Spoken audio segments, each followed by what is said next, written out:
লিখেছেন বাচ্চা হওয়ার আগেই তার নাম ঠিক করে রাখা যাবে কিনা? যাবে, কোনো অসুবিধা নেই। বাচ্চা হওয়ার আগে থেকে ছেলে হোক মেয়ে হোক, ছেলে হওয়ার সমাবেশে হিসেবে ছেলের নাম অথবা ছেলে মেয়ে দুইটা রেখে দিলেন, আগে থেকে ঠিক করে রাখলেন, কোনো অসুবিধা নেই। মাহদি ইসলাম আপনি লিখেছেন অমুসলিমের হাতে রান্না করা খাবার খাওয়া যাবে কিনা এবং তাদের বাড়িতে বেড়ানো যাবে কিনা?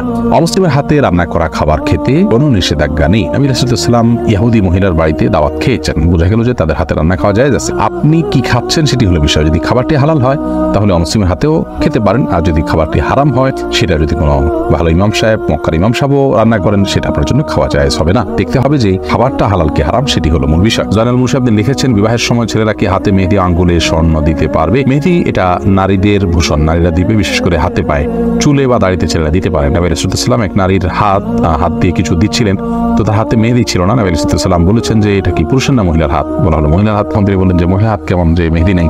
তার মানে মহিলারা মেহেদি পড়তেন তখন, তাদের আদা ছিল এটি, কিন্তু পুরুষ সেটি করবে না, অর্থাৎ নারীর সাথে পুরুষ সাদৃশ্য গ্রহণ করা নিষেধ।